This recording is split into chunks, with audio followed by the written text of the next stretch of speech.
The massive alien warship hung above Earth like a dark cloud of death. Inside the United Nations building, world leaders sat frozen as the transmission played on every screen. Humans of Earth, the alien commander spoke through the translator. His name was Vex, leader of the Dominion Empire that had conquered 1,000 worlds. You have 7 days. Surrender and become our slaves, or we activate our Doomsday device. Your sun will explode, and your entire solar system will be nothing but dust. The room erupted in panic. Presidents, prime ministers, and generals all talked at once. But in the corner, a young scientist named John quietly studied the data their sensors had collected about the alien weapon. "It's real," John finally said, his voice cutting through the noise. "The device can trigger a solar collapse, a ... He paused, looking at his tablet with growing excitement. "The energy field it creates, we can read it. We can understand it." General Smith, head of Earth's new defense coalition, leaned forward. "What are you saying, Doctor?" "I'm saying that by threatening us with this weapon, they've shown us technology we've never seen before. The energy readings, the gravitational manipulation, they've accidentally given us the keys to advancement beyond our dreams." The alien commander appeared on screen again. "You have seen our power. No species has ever survived our Doomsday device. You cannot fight it. You cannot stop it. Surrender is your only option." But humans had always been different. Where other species saw certain death, humans saw opportunity. Where others found despair, humans found determination. "Get me every scientist on the planet," General Smith ordered. "If they want to threaten us with Doomsday, we'll show them what humans do with threats." Across the globe, something incredible began to happen. Old enemies put aside their differences. Countries that had been at war now shared their most secret research. Scientists who had competed for prizes now worked side by side. The threat of extinction had done what centuries of diplomacy could not, in united humanity, completely dot in underground bunkers. Teams worked around the clock, studying the alien signals. In orbit, the space station became a research center where astronauts conducted experiments in zero gravity. Every university, every laboratory, every garage inventor contributed to the effort. The aliens use a form of dark energy manipulation. Dr. Lisa explained to her team in London. "If we can reverse engineer even a fraction of it, we could create shields, weapons, even faster than light travel." In Tokyo, Professor Kim made another discovery.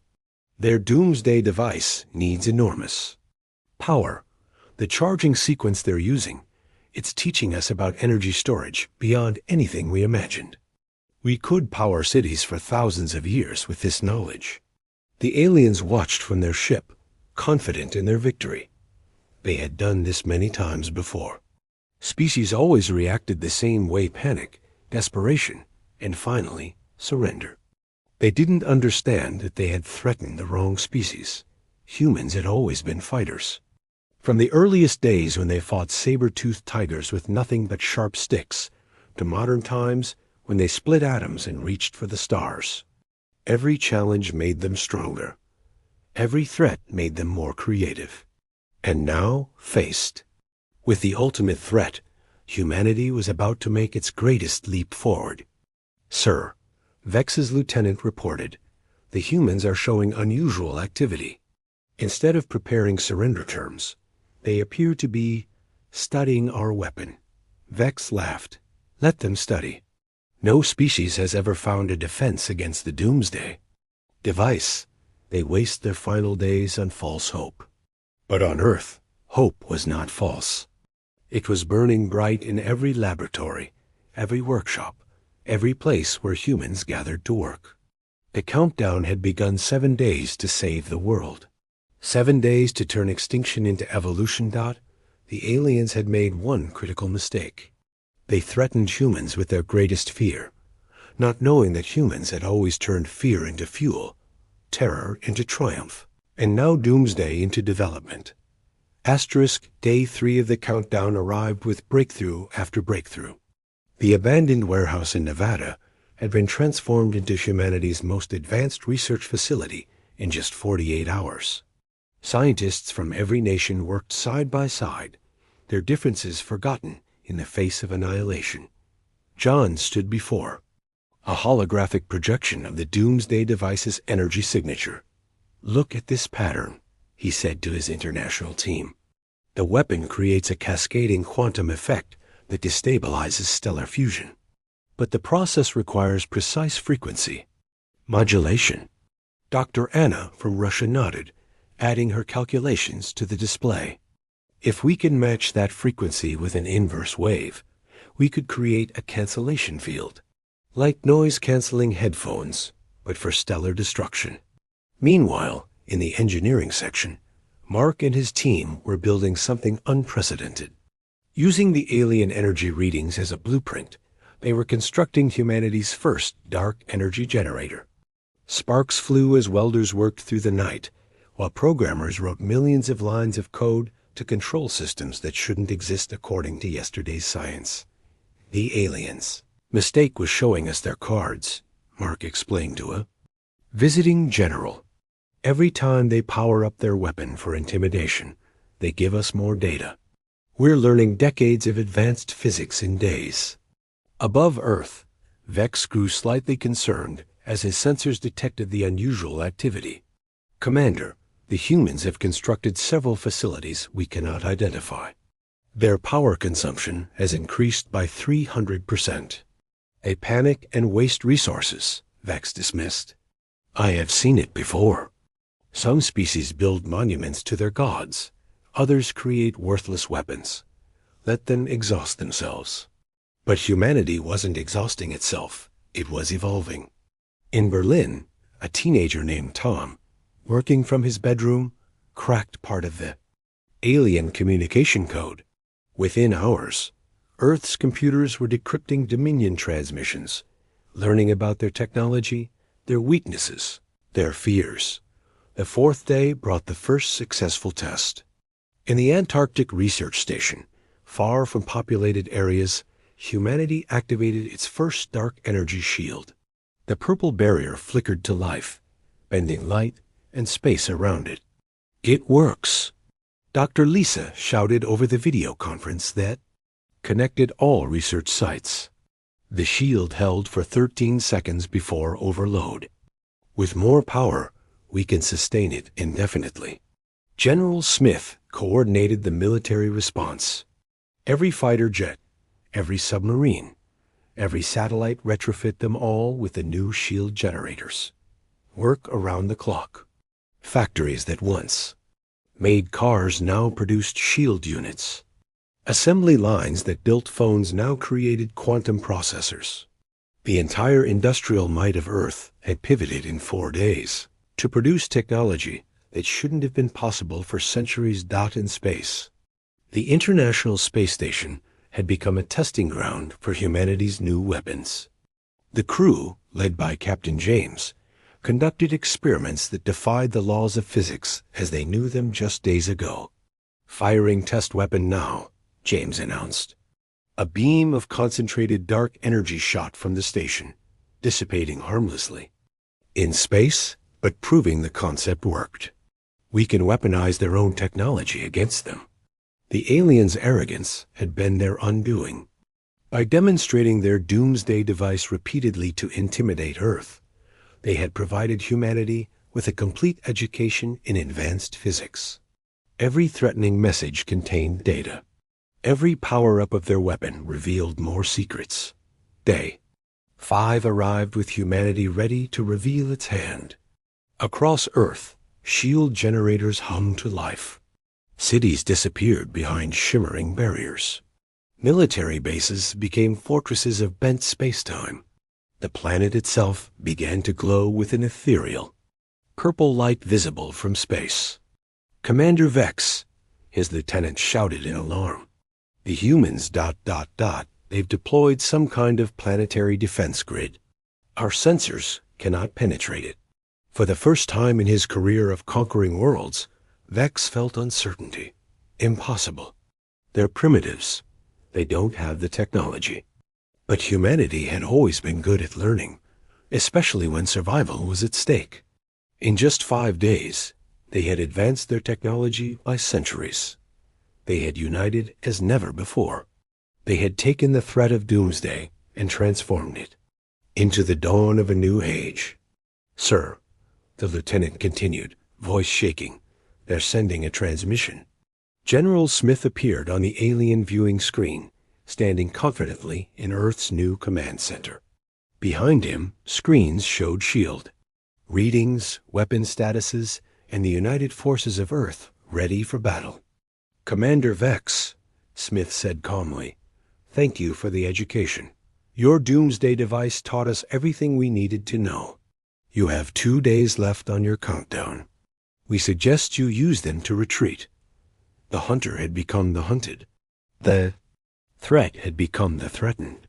And humanity had done what it did best. It had adapted, overcome, and grown stronger.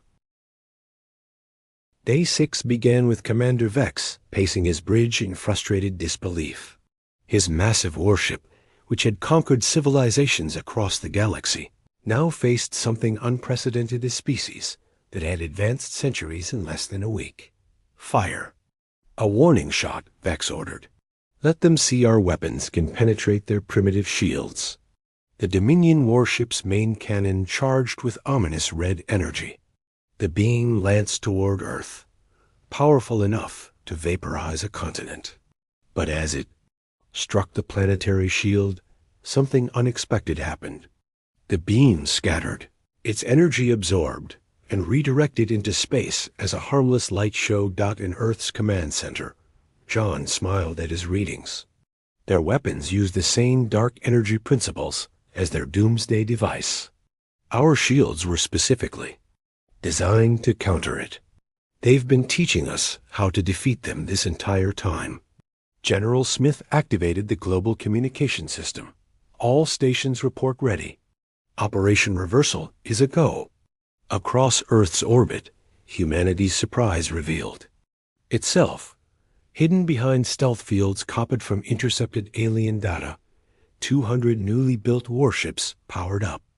Each one was smaller than the Dominion vessel, but they were equipped with humanity's hybrid technology, human creativity, combined with alien science. Captain James, now commanding Earth's flagship Phoenix, opened a channel to his fleet. Remember, we're not trying to destroy them. We're showing them that threatening humanity was their biggest mistake. The human ships moved with impossible speed, using short-range teleportation, jumps another gift from studying the aliens' own technology. They surrounded the Dominion warship in seconds, each one projecting overlapping shield frequencies that created a prison of energy. Commander, Vex's lieutenant panicked. We're trapped. Our engines are being disrupted by their shield harmonics. Vex slammed his fist on his command chair. How? They were using stones and fire just centuries ago. No species advances this fast, but that was exactly what made humans different. While other species developed slowly over millennia, humans had always been crisis-driven innovators. World wars had given them flight and nuclear power. The space race had given them computers and satellites. And now, the threat of extinction had given them the stars. Dr. Lisa broadcast from Earth's Science Center. Commander Vex, you should know that we've fully analyzed your Doomsday device. Not only can we stop it, but we've improved on the design. Would you like a demonstration? Before Vex could respond, humanity activated their creation. Not a weapon of destruction, but something far more powerful, a wave of energy that swept through the solar system, repairing and rejuvenating. Mars' dead core restarted. Venus' atmosphere began to clear. Dying plants on Earth bloomed with new life. You see, General Smith explained over the communication channel, humans don't just copy technology. We make it better. Your Doomsday device destroys suns. Ours creates life. That's the difference between us. The Dominion crew watched their instruments in amazement as the wave passed through their ship, repairing systems that had been damaged for years, healing old wounds among the crew, even purifying their recycled air. The technology they had used, only for destruction, had been transformed into a tool of creation. On Earth, the united population watched on screens as their planet stood firm against the alien threat. Children who had been terrified days ago now cheered. Scientists who had worked without sleep smiled with exhausted pride. Soldiers who had prepared for the end now stood guard over a new beginning. Commander Vex, a new voice spoke over the channel. It was Professor Kim from Tokyo. We've decrypted your historical databases. You've conquered thousands of worlds. By fear alone. Most surrendered without fighting. You've never actually had to use your Doomsday device, have you? Vex remained silent, his 4 eyes betraying the truth. That's what we thought, Kim continued. You rely on fear because you've never faced true resistance. You've never met a species that turns threats into opportunities, fear into fuel, extinction into evolution. Mark added from the engineering center. We've also noticed something interesting in your technology. It's all borrowed, isn't it? Stolen from conquered races, never improved, never innovated. You're not conquerors, you're collectors, using other species' inventions to intimidate the next victim. The truth hung in space between the two forces. The Dominion Empire, built on fear and stolen technology, faced humanity, a species that had taken their greatest threat and transformed it into their greatest triumph. One day remains on your countdown, General Smith said firmly. You have 2 choices. Leave now and tell the galaxy that Earth is protected, or stay and learn what happens when you threaten the human race with extinction. The 7th day dawned with the entire galaxy watching. Word had spread through quantum communications intercepted and amplified by humanity's new technology that a primitive world had stood against the Dominion Empire. Species that had surrendered without resistance now turned their sensors toward Earth. Commander Vex sat in his command chair, his pride warring with his survival instinct. No one had ever defied the Dominion and lived. But then again, no one had ever turned the Dominion's own weapons into shields, their threats into teaching tools. Commander, his lieutenant whispered, we're receiving signals from the homeworld. The Emperor demands to know why we haven't conquered Earth yet. Before Vex could respond, every screen on his bridge flickered. John appeared, but not as a transmission, as a hologram standing right on their bridge, another impossible feat of adapted technology. Commander Vex, John said calmly, before you make your decision, there's something you should see. The displays changed, showing Earth's transformation. In 7 days, humanity had built orbital stations, moon bases, and a fleet of ships. Cities floated on anti-gravity, lifted from alien science. Deserts bloomed with life from the reversed Doomsday technology. Disease and hunger were being eliminated by medical advances derived from studying alien biology in their transmissions. You gave us the keys to the universe, John continued. But here's what you don't understand about humans. We don't want to conquer it. We want to explore it, understand it, make it better. General Smith's image joined John's hologram. We could destroy your ship right now. Our weapons, based on your own technology, but improved, could turn your vessel into atoms. But we won't. Why? Vex asked, his voice barely a whisper. Because that's not who we are, Smith replied. You rule through fear. We prefer hope. You destroy, we create. You threatened us with extinction, and we thank you for it. You pushed us to become what we were always meant to be. Captain James commanded the human fleet to power down their weapons, but maintain shields. Commander Vex, we're transmitting something to your ship now. Not a virus, not a weapon, a gift. Data flowed into the Dominion computers. Medical knowledge to cure diseases that plagued their empire. Agricultural improvements to feed their hungry worlds. Energy solutions that didn't require draining conquered planets. This is what humans do, Dr. Lisa explained through the link. We share knowledge. We solve problems.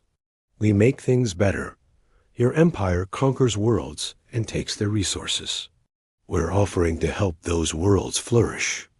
Vex's lieutenant looked at the data in amazement. Commander, these solutions, they could save billions of lives across the empire. The plague on Zirion 5, the famine in the outer reaches, the humans have answers for all of it. The bridge fell silent as Vex processed this impossible situation. His entire worldview, that strength came from fear, power from destruction, was being shattered by a species that had existed for barely a blink in cosmic terms. You have 1 hour left on your countdown, Professor Kim noted. But we have a proposal. A new document appeared on Vex's personal display, a treaty. Not a surrender, not demands for tribute, but an offer of alliance. Humanity would share their innovations, their creativity, their unstoppable drive to improve everything they touched. In return, the Dominion would cease their conquests and help humanity spread this renaissance across the galaxy. You've ruled through fear for millennia, Anna said from Russia. How's that working out? Your empire is stagnant, your subjects resentful, your technology stolen rather than earned. We're offering you something different, a chance to be remembered not as conquerors, but as partners in the greatest advancement the galaxy has ever seen. Around Earth, the human fleet maintained their positions, but broadcast something else: music. Humanity's music, from classical symphonies to modern compositions, filled space. Art appeared on their hull displays. Poetry in 100 languages scrolled across the stars. They were showing the Dominion what they really were: not just fighters, but creators. This is what you actually threatened with extinction, Mark said. Not just a species, but art, music, literature, love, hope, dreams. Things your empire has forgotten in its quest for dominance. Tom, the teenager who had cracked their code, sent his own message. We're the species that looked at birds and decided to fly. We looked at the moon and decided to visit. You looked at us and decided to threaten us with Doomsday. Guess which? One of us made the bigger mistake. The countdown timer showed 30 minutes. The entire galaxy held its breath. The Dominion Empire faced a choice that would define the future of countless worlds. Asterisk. Commander Vex stood from his command chair, his 4 eyes fixed on the countdown display showing 10 minutes remaining. His entire crew watched in tense silence as their leader faced the most important decision in the Dominion Empire's 1,000-year history. Open a channel to Earth, Vex commanded, his voice carrying a weight of resignation and something else: respect. General Smith appeared on the screen, surrounded by humanity's united leadership. Behind them, the countdown timer ticked away the final moments of the ultimatum that had changed everything. Humans of Earth, Vex began, his words being broadcast. Across the galaxy, 7 days ago, we came to conquer you. We threatened you with extinction. We expected fear, surrender, submission, the same response we've received from 1,000 worlds. He paused, his alien features showing what might have been a smile. Instead, you did something impossible. You took our greatest weapon and made it a tool for learning. You faced extinction and chose evolution. You united your divided world and reached for the stars. The countdown showed 5 minutes. The Dominion Empire has ruled through fear for centuries, Vex continued. But you've shown us something we had forgotten, that true strength comes not from destruction, but from creation. Not from taking, but from sharing.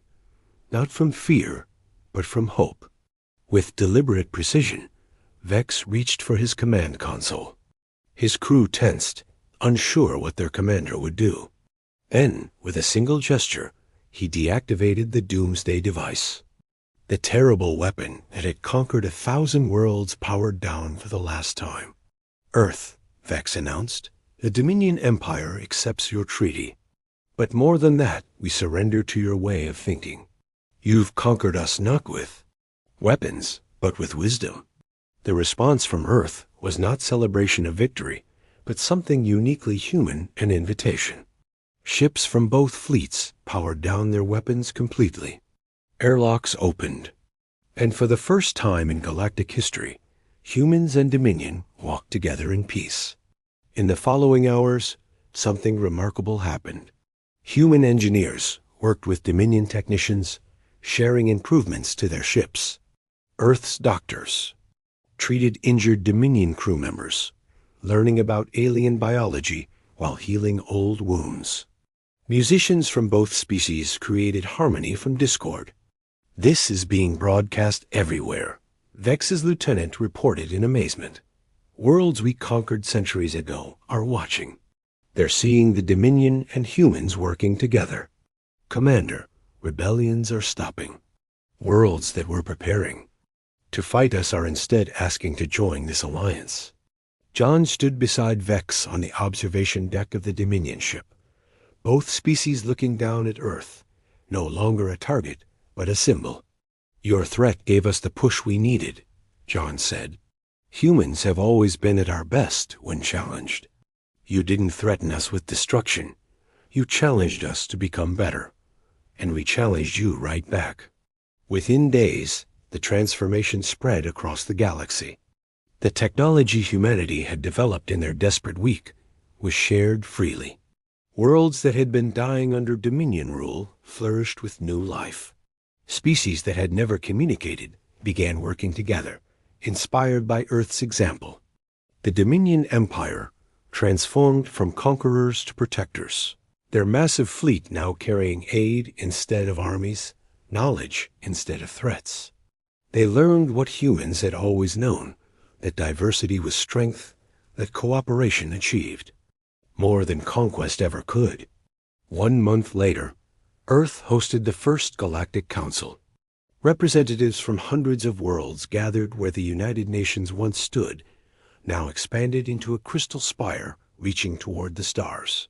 Former enemies sat side by side, planning a future none of them could have imagined just weeks before. Commander Vex, now Ambassador Vex, stood to address the assembly. The humans have a saying, "What doesn't kill you makes you stronger." The Dominion threatened humanity with death, and they became stronger than we ever imagined possible. But they did something we didn't expect. They made us stronger too. General Smith, now Earth's representative to the Galactic Council, responded. That's because humans have another saying, "A rising tide lifts all boats." We don't rise by stepping on others. We rise by lifting everyone up with us. As the Council continued, planning exploration missions, sharing scientific breakthroughs, and celebrating the diversity of life in the galaxy, a young human child asked her parent, "Were you scared when the aliens threatened us?" Her parent smiled. "We were terrified, but humans do their best work when they're scared. We don't run from fear, we run toward solutions." Above them, the stars shone brighter than ever, no longer distant and cold, but warm with the promise of friendship, discovery, and a future where the threat of Doomsday had become the dawn of a golden age. The galaxy had learned humanity's greatest secret. Threaten them with extinction, and they'll use it to become immortal. Asterisk,